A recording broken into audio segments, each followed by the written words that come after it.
وبركاته. الحمد لله رب العالمين، والصلاة والسلام على سيد الأنبياء والمرسلين وعلى آله وأصحابه أجمعين ومن تبعهم بإحسان إلى يوم الدين، أما بعد. فعن ابن مسعود رضي الله عنه عن النبي صلى الله عليه وسلم قال: لا يدخل الجنة من كان في قلبه مثقال ذرة من كبر. فقال رجل: إن الرجل يحب أن يكون ثوبه حسنا ونعله حسنة.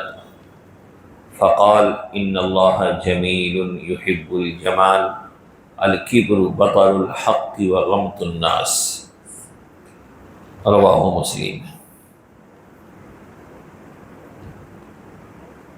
محترم حضرات، ابھی ایک روایت میں نے آپ کے سامنے پڑھی ہے. اس روایت کے راوی ہیں مشہور صحابی حضرت عبداللہ ابن مسعود رضی اللہ عنہ. بڑے جلیل القدر صحابی تھے اور صحابہ میں علم و فقہ کے اعتبار سے ان کا مقام بہت ہی ممتاز تھا. بعض صحابہ علمی اور فقہی اعتبار سے صحابہ میں بہت اعلیٰ مقام رکھتے تھے. ان میں عبداللہ ابن مسعود رضی اللہ عنہ ہیں.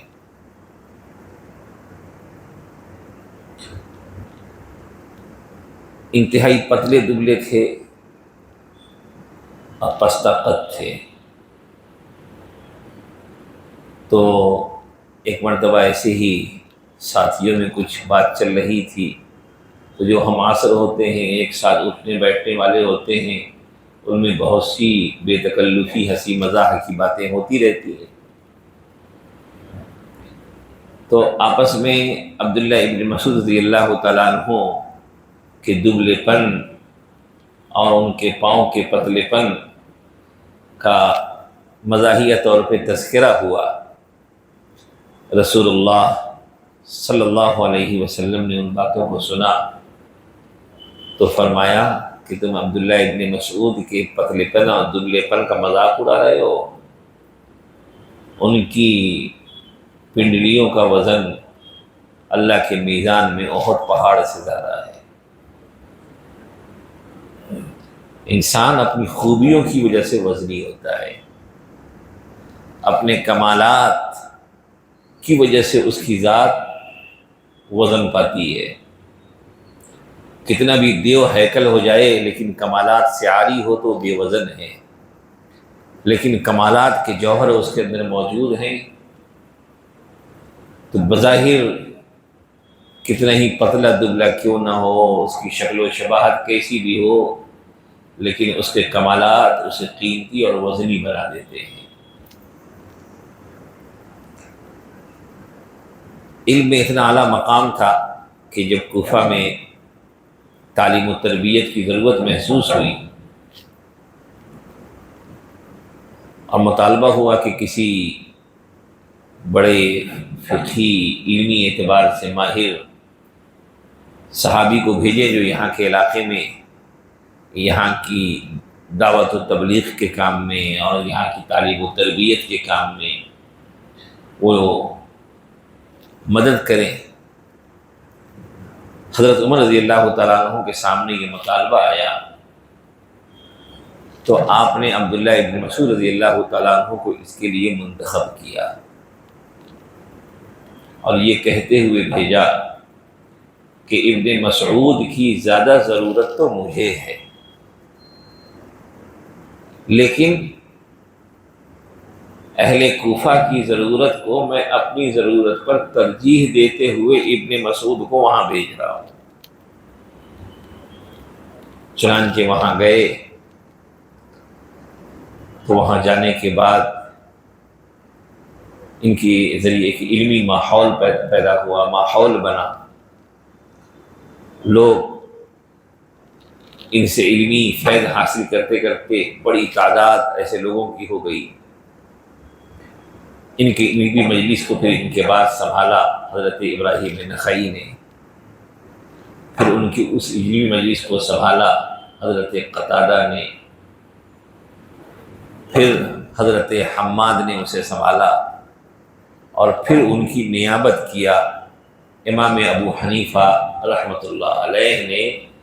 گویا کہ یہ سلسلہ علمی امام ابو حنیفہ رحمۃ اللہ علیہ کا اس واسطے سے رسول اللہ صلی اللہ علیہ وسلم تک پہنچتا ہے۔ تو انہی کی روایت ہے، وہ فرماتے ہیں لا يدخل الجنت من عین نبی صلی اللہ علیہ وسلم قال، کہ نبی اکرم صلی اللہ علیہ وسلم نے فرمایا کہ وہ شخص جنت میں داخل نہیں ہوگا جس کے دل میں ذرہ برابر بھی کبر ہوگا، تکبر ہوگا۔ اصل میں اسلام کی اہم تعلیم تو یہ ہے کہ الناس بنو آدم و آدم خلق من تراب، کہ سارے کے سارے انسان بنو آدم ہیں اور حضرت آدم کی پیدائش مٹی سے ہوئی ہے، کہ ہر انسان کی نظر اپنی اس حقیقت پہ ہو کہ ہم میں کا ہر آدمی ابن آدم ہے، مٹی سے بنا ہوا ہے، اور کسی کو کسی بھی اعتبار سے برتری اور فضیلت نہیں ہے۔ ہاں، برتری اور فضیلت حاصل ہے تو علم کی بنیاد پر، تقوی کی بنیاد پر، اور اہم کمالات کی بنیاد پر، جس میں یہ چیزیں جتنی زیادہ ہوں گی وہ اتنا اچھا ہوگا، جو ان خوبیوں سے جتنا خالی ہوگا اتنا ہی وہ دوسروں کے مقابلے میں کم افضل ہوگا۔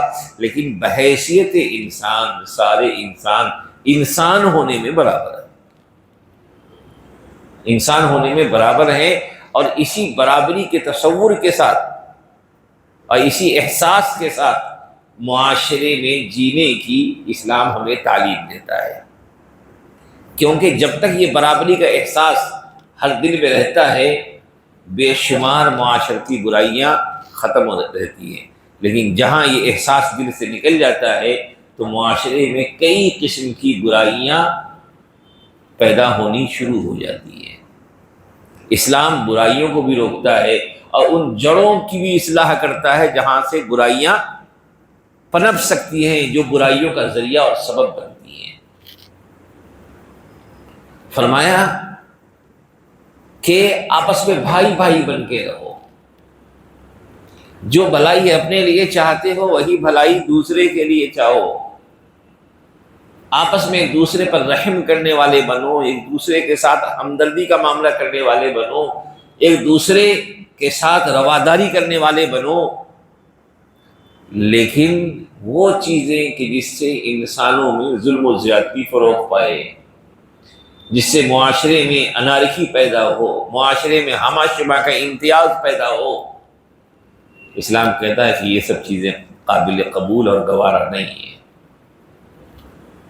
فرمایا کہ تکبر اور اپنے آپ کو بڑا سمجھنے کا احساس کہ میں بڑا ہوں کسی بھی پہلو سے، یہ معاشرے میں کئی قسم کی برائیاں پیدا کرنے کا ذریعہ ہے۔ یہ احساس جب انسان اپنے آپ کو سمجھنے لگتا ہے تو خاندان سے کٹنا شروع ہو جاتا ہے، معاشرے کے افراد سے اس کے تعلقات بگڑنے شروع ہو جاتے ہیں، اور پھر یہ اس کا احساس کئی قسم کی برائیوں کا ذریعہ بنتا ہے۔ تو اسلام نے کہا نہیں، یہ احساس برتری کا احساس کہ میں کچھ ہوں، میں فلاں سے بہتر ہوں، میں فلاں سے بڑا ہوں، فلاں میری نظر میں ایسا ہے، فلاں میرے سامنے ایسا ہے، اپنے بارے میں برتری کا احساس اور دوسروں کے بارے میں کوہتری کا احساس، کہا کہ اسلام میں اس کی اجازت نہیں ہے۔ اور سزا کیا دی کہ چونکہ یہ معاشرتی برائیوں کا ذریعہ بننا ہے، فرمایا کہ وہ شخص جنت میں داخل نہیں ہوگا جس کے دل میں رائی کے دانے کے برابر کبر ہو، تکبر ہو۔ صحابی نے پوچھا یا رسول اللہ، ایک سوال کیا تاکہ تکبر کی اور وضاحت ہو جائے، تکبر کے مفہوم کی اور وضاحت ہو جائے۔ اللہ نے صحابی سے سوال بھی کروا لیا، پوچھا یا رسول اللہ ایک آدمی چاہتا ہے کہ اس کے کپڑے اچھے ہوں، اس کے جوتے اچھے ہوں، اس کی فلاں چیزیں اچھی ہوں، فلاں چیزیں اچھی ہوں، اپنے لیے اچھی اچھی چیزوں کا انتخاب کرتا ہے، تو کیا یہ تکبر ہے؟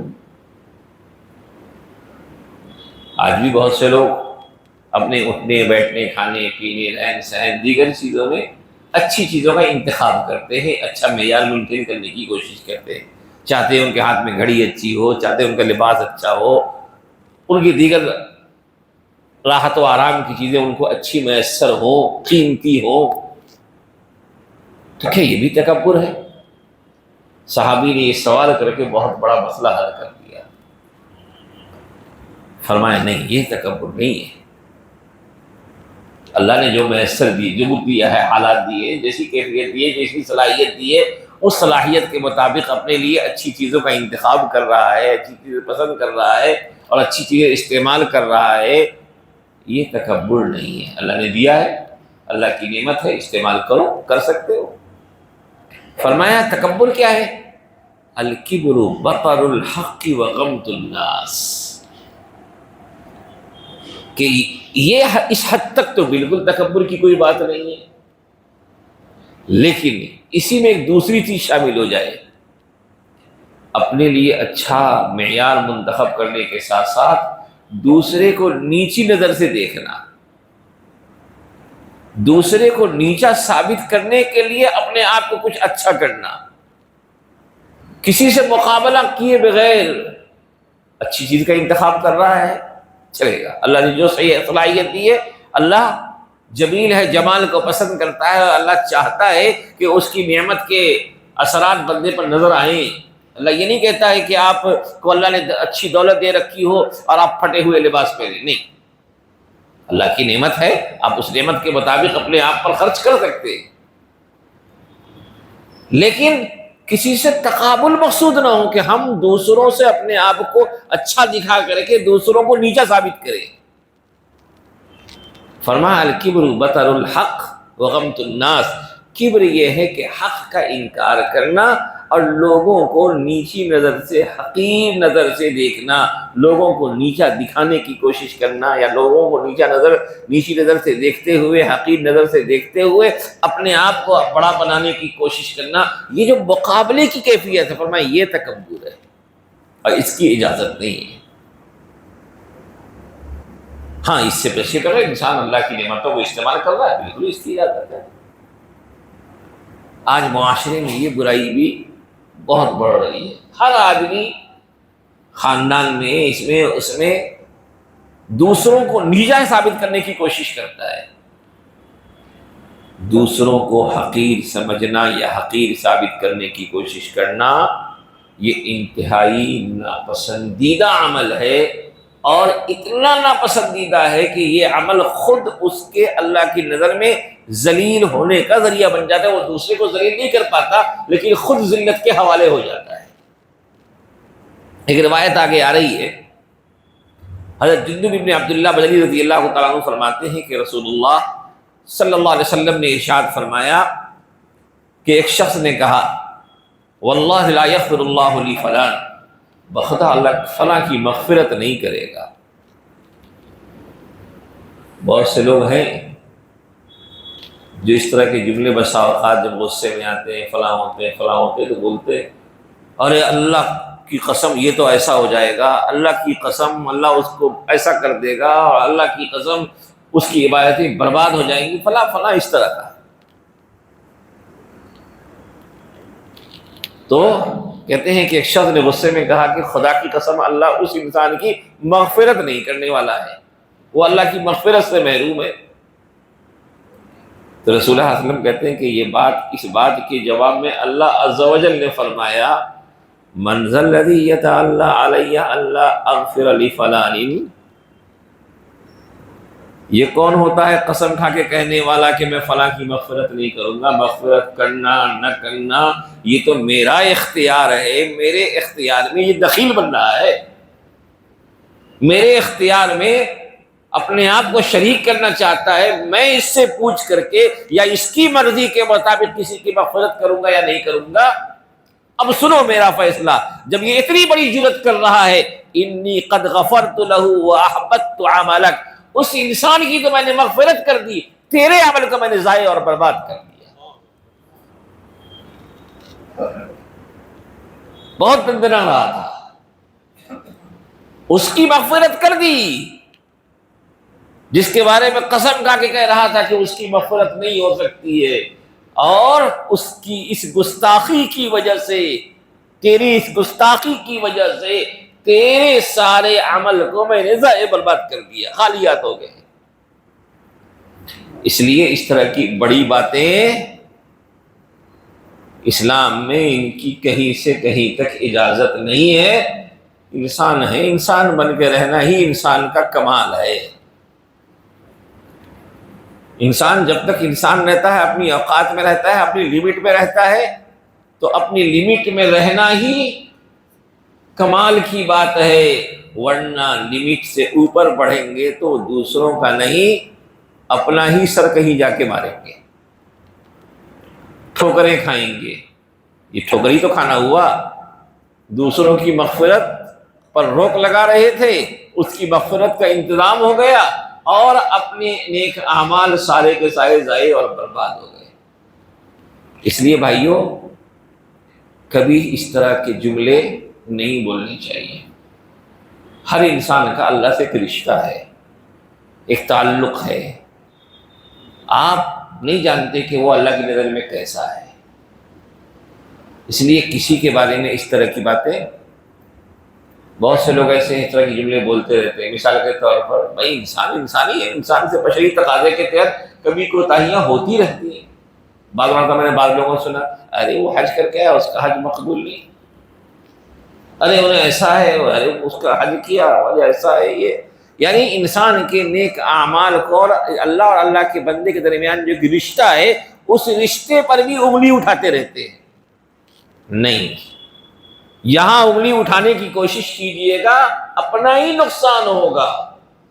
اس دروازے، اس باب میں داخل ہونے کی گنجائش نہیں ہے. اور جہاں تک ہو سکے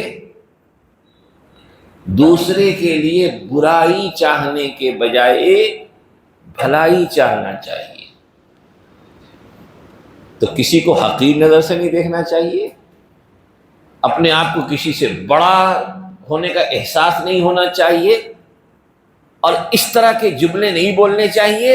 اور جہاں تک ہو سکے کسی کے لیے برائی نہیں بلکہ بھلائی چاہنی چاہیے. کیونکہ حدیث یہ کہتی ہے کہ انسان جب دوسرے کے لیے شر کی تمنا کرنے لگتا ہے، اللہ کی نظر میں وہ خود اس شر کا مستحق بن جاتا ہے، اس شر کا مستحق بن جاتا ہے. روایت میں حضرت واصلہ ابن اسقع رضی اللہ عنہ فرماتے ہیں کہ رسول اللہ صلی اللہ علیہ وسلم نے ارشاد فرمایا کہ اپنے کسی بھائی کے لیے برائی چاہنے والے مت بنو. تمہاری اس غلط چاہت کی وجہ سے ہوگا کیا؟ تم تو اللہ کے فیصلے پر مؤثر نہیں ہو سکتے. تمہارے اندر، ہمارے اندر، کسی انسان کے اندر تو یہ طاقت نہیں ہے کہ اللہ کے فیصلے پر مؤثر ہو سکے. تو کسی کے چاہ لینے کی وجہ سے اللہ کسی کے ساتھ برا تو نہیں کر دے گا کہ وہ چاہ رہا ہے کہ اس کے ساتھ برا ہو. لیکن ہوگا کیا؟ اس کے اس غلط ارادے اور دل کی گندگی کی وجہ سے یہ خود گنہگار بنے گا. فرماتے ہیں کہ تو کیا ہوگا؟